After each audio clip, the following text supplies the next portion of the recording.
नमस्कार साथियों, स्वागत है आप सभी का आपके अपने भारत स्टडीज पर। मैं हूं ऋतिक, आप हैं मेरे साथ एक नए सेशन में, जहां पर हम चर्चा करने वाले हैं ललित नारायण मिथिला विश्वविद्यालय के अंतर्गत पढ़ने वाले सभी छात्र छात्राओं के बारे में, जिनका सब्जेक्ट पॉलिटिकल साइंस है। उनके बारे में आज हम पढ़ने वाले हैं कि उनके जो सब्जेक्ट हैं उनका क्या सिलेबस रहने वाले हैं। इसके बारे में हम जानेंगे कि पॉलिटिकल साइंस का जो सेमेस्टर 1 है उसमें उन लोगों को क्या सब पढ़ना है, ये सभी बातें जानेंगे। परीक्षा पैटर्न के बारे में जानेंगे और जो भी उनके क्वेश्चन होंगे उन सभी को लेते हुए आज का यह क्लास आरंभ करते हैं। तो साथियों, ललित नारायण मिथिला विश्वविद्यालय जो कि एनईपी के आधारित 4 वर्षीय स्नातक पाठ्यक्रम सीबीसीएस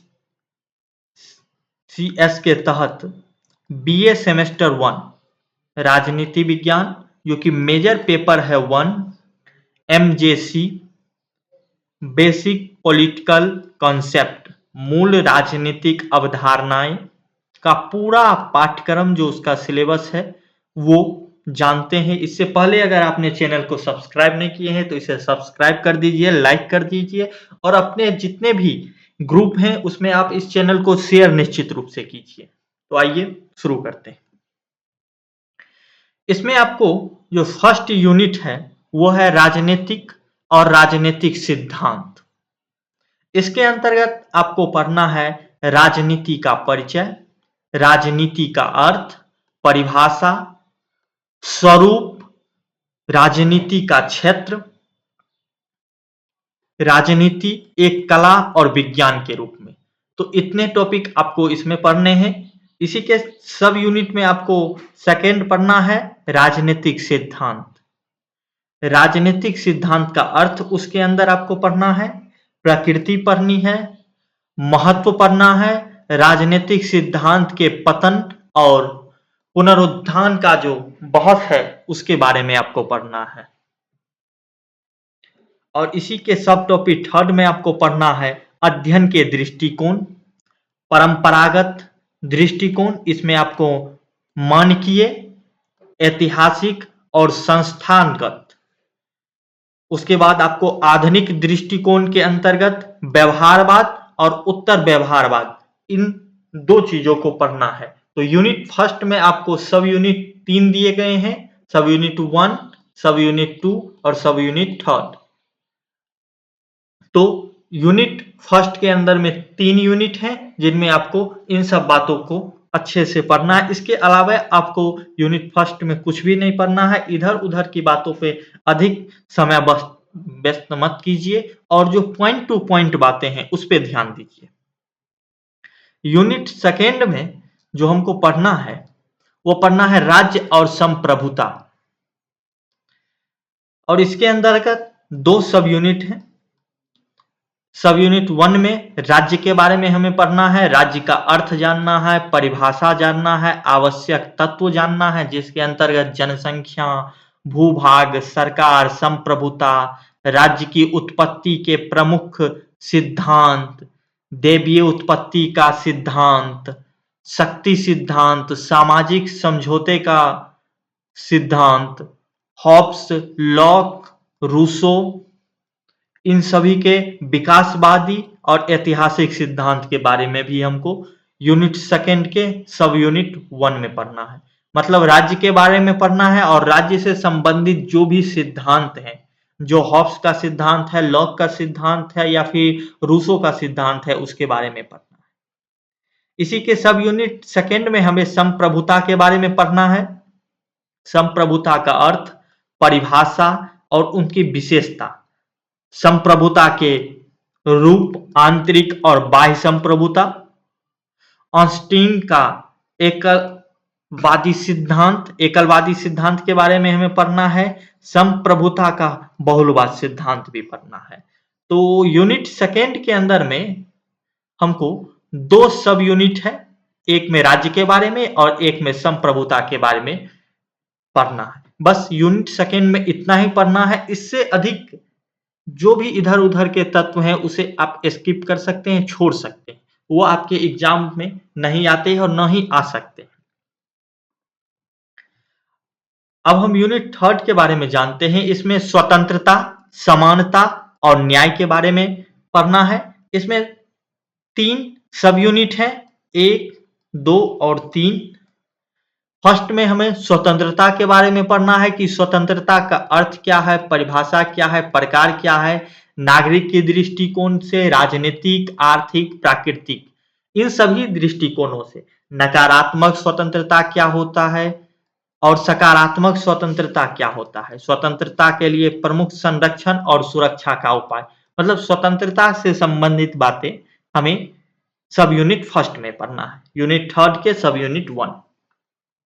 उसके बाद सब यूनिट सेकेंड में हमें समानता के बारे में पढ़ना है कि समानता का अर्थ, परिभाषा, विभिन्न आयाम, कानूनी हो, राजनीतिक हो या सामाजिक हो, आर्थिक हो, स्वतंत्रता और समानता के बीच संबंध, एक दूसरे के पूरक या विरोधी, इसके बारे में भी हमें सब यूनिट सेकेंड में पढ़ना है।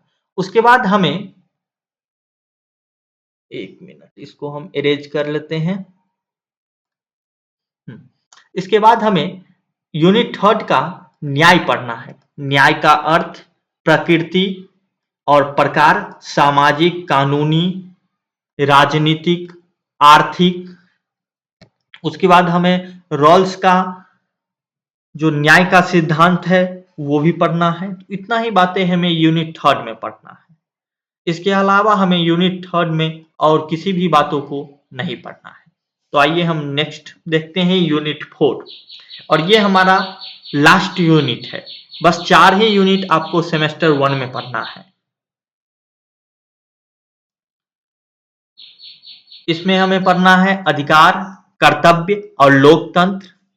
इसमें 2 सब यूनिट हैं, अधिकार और कर्तव्य। अधिकार का अर्थ, परिभाषा और स्वरूप, अधिकारों के सिद्धांत, प्राकृतिक अधिकारों का जो सिद्धांत है उसमें कानूनी सिद्धांत, ऐतिहासिक सिद्धांत, कर्तव्य का अर्थ, अधिकार और कर्तव्य के बीच अंतर संबंध, ये हमें सब यूनिट 1 में जानना है। इसके बाद हमें सब यूनिट सेकेंड में लोकतंत्र के बारे में जानना है कि लोकतंत्र का अर्थ, परिभाषा और विशेषताएं। लोकतंत्र के रूप में हमें प्रत्यक्ष लोकतंत्र और अप्रत्यक्ष या प्रतिनिधित्वात्मक लोकतंत्र, लोकतंत्र के गुण एवं दोष, लोकतंत्र की सफलता के लिए आवश्यक शर्तें,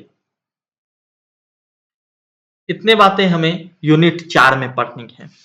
तो ये हमारा टोटल सिलेबस था जिसमें हमें 4 बातों का ध्यान रखना है। यूनिट 1, 2, 3, 4, बस ये 4 यूनिट ही हमें सेमेस्टर 1 में पढ़ना है।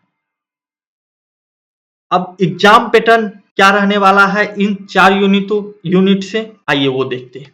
देखिए, जो एनईपी के तहत जो नया एग्जाम पैटर्न बीए सेमेस्टर 1 के लिए जो राजनीति विज्ञान MJC1 बेसिक पॉलिटिकल कॉन्सेप्ट के परीक्षा पैटर्न और मुख्य संभावित प्रश्नों की विस्तृत जानकारी हम आपको बताते हैं। देखिए, परीक्षा पैटर्न है कि कुल 100 अंक रहेंगे। इसमें से आपके 2 भाग होंगे। एक आंतरिक मूल्यांकन होगा जो कि 30 नंबर का होगा और ये आपके कॉलेज स्तर पे होगा, जिसमें आपको टेस्ट, असाइनमेंट, अटेंडेंस, ये सभी मिला के मतलब 30 नंबर का ये आपका इंटरनल होता है, ये आपको कॉलेज देता है। और उसके बाद जो सैद्धांतिक होता है जिसे हम एंड सेमेस्टर थ्योरी एग्जाम कहते हैं, वो आपका 70 नंबर का होगा। इस 70 नंबर के लिए आपको 3 घंटे का समय दिया जाता है। तो जानते हैं कि 70 नंबर में आपसे पूछा क्या जाता है, जो कि आपको मेन एग्जाम होगा। इसमें जो प्रश्न पत्र रहते हैं वो 3 भाग में रहेंगे आपको। अंक भाग ए, जिसमें वस्तुनिष्ठ ऑब्जेक्टिव टाइप क्वेश्चन रहेंगे, जिसमें 10 प्रश्न होंगे। एक प्रश्न 2 अंकों का, कुल 20 अंक, और सभी प्रश्नों का उत्तर देना कंपलसरी है। मतलब 10 ऑब्जेक्टिव क्वेश्चन रहेंगे, 10 को आपको बनाना है। एक क्वेश्चन 20 नंबर, एक क्वेश्चन 2 नंबर का रहेगा, टोटल आपका 20 नंबर हुआ। सेकेंड भाग में आपको लघु उत्तरीय यानी कि शॉर्ट आंसर टाइप क्वेश्चन रहेंगे, जो ऐसे 6 क्वेश्चन रहेंगे और 6 में से आपको सिर्फ 4 क्वेश्चन का उत्तर देना है। एक क्वेश्चन 5 नंबर का रहेगा, तो टोटल हो गया 20 नंबर। और भाग थर्ड में दीर्घ उत्तरीय लॉन्ग आंसर टाइप रहेंगे, जिनमें से 5 में से 3 क्वेश्चन का आपको उत्तर देना है। एक क्वेश्चन 10 नंबर का रहेगा, तो हो गया 30 नंबर। तो इस तरह से 30, 20 और 20 कुल 70 नंबर जो है आपका 70 नंबर का पेपर होगा, जिसमें 20 number objective, 20 number short answer type और 30 नंबर लॉन्ग आंसर टाइप। ये आपका एग्जाम पैटर्न रहने वाला है। इसी के अनुसार आपको तैयारी भी करनी है कि किस पार्ट पे कितना समय देना है, किस तरह से उसे रिवाइज करते रहना है और क्या सब पढ़ना है। ये हम आपको पहले ही बता चुके हैं कि 4 टॉपिक है, बस उसी 4 टॉपिक को आपको पढ़ना है। इसके अलावा आपको कुछ नहीं पढ़ना है। सेमेस्टर 1 के लिए हम बता रहे हैं, जो कि पेपर 1 है।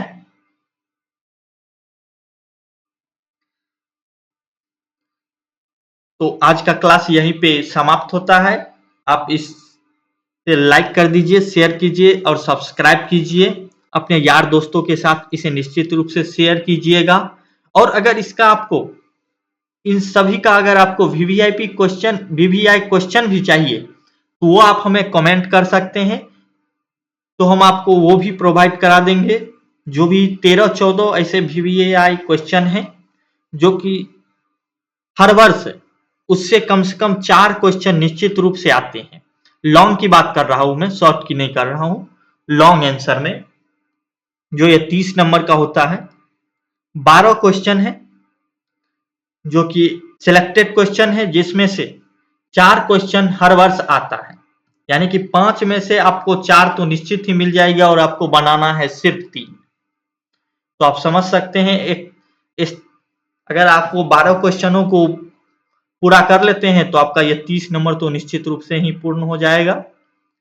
अगर आप कहिएगा तो वो 12 क्वेश्चन का डिटेल भी हम आपको दे देंगे, लेकिन उसके लिए आपको कमेंट में बताना पड़ेगा, क्योंकि जैसा रिस्पांस मिलता है वैसे ही हम मेहनत भी करेंगे। जिस हिसाब से रिस्पांस होगा उस हिसाब से काम होता है। तो आज के लिए इतना ही। चैनल में नए होंगे तो इसे सब्सक्राइब और बेल आइकन को प्रेस निश्चित रूप से कर दीजिए, ताकि आपको जो भी नई इंफॉर्मेशन आपके कॉलेज से संबंधित मिले, वो आपके पास निश्चित रूप से पहुंच जाए। चलिए, धन्यवाद।